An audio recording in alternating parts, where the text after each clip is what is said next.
You're just going to have to accept that and make the best of it, as opposed to just writing the millionth editorial about, I'm just so not interested in this. I hate Trump more than you do contest. It's not. In this clip, we're going to watch something that is brilliant. It's really delicious to watch. This is going to be Bill Maher eviscerating Brian Tyler Cohen, checking him and putting Brian Tyler Cohen in place with Brian Tyler Cohen's Trump derangement syndrome. If you go and you look at Brian Tyler Cohen's channel, you will see that every episode is about Trump doing bad, Trump doing bad, Trump doing bad, Trump doing bad. Literally every single episode is about Trump doing bad. And even a person who can be scrutinizing the administration right now, especially with their current take on this Epstein situation, can still say that not everything is bad, but Brian Tyler Cohen is still heavily set, feet in concrete with Brian Tyler Cohen's Trump derangement syndrome. So Bill Maher is going to put Brian Tyler Cohen in check about that Trump derangement syndrome. And if there's anybody who could do it, it would be Bill Maher, since Bill Maher had a high, an extreme amount of TDS. But now it seems like Bill Maher's calmed down. So let's go ahead and get right into this clip. This is brand new. This just came out today. Productive. It's not helping. It's not getting anywhere. It's not doing anything for the country.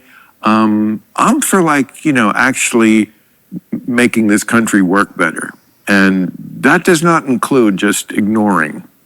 Yeah, I think I think in large part, once we recognize the extent to which so much of what he does is a deliberate strategy, exactly to your point, I mean, is he going to annex Greenland? Is or isn't? It is a deliberate strategy to distract you from. I mean, Steve Bannon's whole shtick is that he's flooding the zone with shit, right? And so once you can figure out, okay, what is there to distract you, so that you're not talking about the main thing versus what is the main thing? I disagree with that, because I think you're giving him in a way too much credit. I don't think there's that kind of thought that goes into it. I think he's just a cat who, he lives on his phone like teenagers. I've seen it. And just errant synapses fire, and he just does. He's an idea guy. He's a people person. He talks to a lot of people. That's not the worst thing in the world. Now, you see what Brian Tyler Cohen just did, about Stephen Bannon and the assumptions that Brian Tyler Cohen made about Stephen Bannon. Bill Maher's actually talked to Stephen Bannon at least, I think, 3 times. Stephen Bannon's been on Bill Maher's show routinely. Maybe not routinely, but multiple times. Definitely more than one time, right? So I can at least give Bill Maher more respect than a Brian Tyler Cohen, because Bill Maher will talk to these people that he scrutinizes all the time like that. You know what I mean? Bill Maher will actually get in the minds of, the right-wing MAGA influencers or whatever. But Brian Tyler Cohen has never sat on Stephen Bannon's show or invited Steve Bannon to his show. So I doubt that Brian Tyler Cohen really understands Steve Bannon. I keep saying Steven. It's like Brian Tyler Cohen, Stephen Bannon. Steve Bannon, and, I don't think Brian Tyler Cohen wants to. So it's just a bunch of assumptions without getting to know somebody and understanding the message that they're trying to give. It would be the worst thing if it was only the ass kissers, and it's probably mostly them. But I think he just likes a wide array. It's a lot of not what I read, it's a lot of what I heard and people are saying. Yeah. And he just, he's an idea guy. Let's take Greenland, let's reopen Alcatraz. Let's open Alcatraz on Greenland. Talk about ideas. I mean, maybe so maybe it's not maybe these things are not deliberate, but I think it still lends itself to this idea. It does. It's not that Steve Bannon made him into a guy who floods the zone with shit. He knows how to exploit. Bannon found a guy who naturally floods the zone with shit. That's how it happened. And so I think the onus, look, for folks like me who are on the left, the onus then becomes, how can we most effectively filter through that stuff and keep our eye on the main things? And that becomes difficult at times when there's 10 different things going on at once. Be honest. Don't just be partisan. Just don't be you do what you want. You're very successful. It's not my way exactly. I will always call it as I see it, no matter what it is, and I don't care who likes it or doesn't. That's my bond with the audience. It's worked for me pretty well.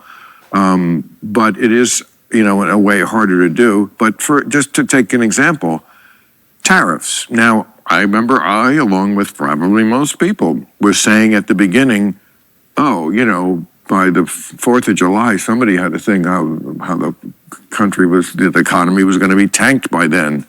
And I was kind of like, well, that seems right to me, but that didn't happen.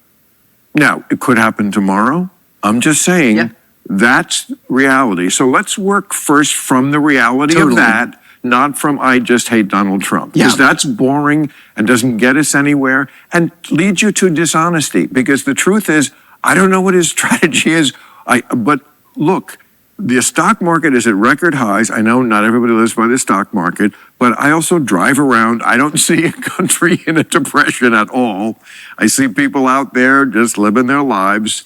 And I would have thought, and I got to own it, that these tariffs were going to fucking sink this economy by this time, and they didn't. So, how do we deal with that fact? Because that's the fact. So we have to give Bill Maher a lot of credit in this episode.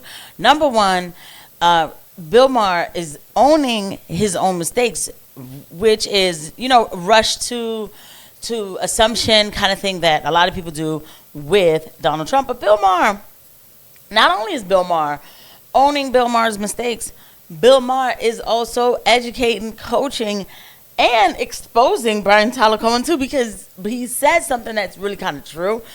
Bill Maher just told Brian Tyler Cohen, when we do that, you end up lying, and it's like you're lying to your audience. When Brian Tyler Cohen, not performs, hosts his show, whatever. If you watch Brian Tyler Cohen is so worked up, really into it. Like, this is going to happen. This is going to go bad. This is going to go bad. And so then you have a side of an audience that now is probably under this like heavy level of anxiety, because at any moment the eggs are going to be $20 if they are listening to Brian Tyler Cohen. And Bill Maher is right in saying, like, you're kind of lying to the audience if you don't check these kind of things. You can be successful, you can criticize, you can be successful doing it without having to resort to these type of tactics of, constant doom and gloom. And I fully understand that. By the way, guys, don't forget to hit the like and subscribe button and the notification bell. Thank you to every eye that lands on these videos. Fact. Yeah, I think first is, and I've learned this the hard way, not to make predictions about what's going to happen, because it's really fucking difficult to predict anything. And if I was good at predicting things, Hillary would have been the president in 2016, and I wouldn't have sold my Netflix stock back in 2010. But here we are. I think the way that's kind of I think the Netflix stock is actually the bigger L here. I'm glad Hillary was not president in 2016.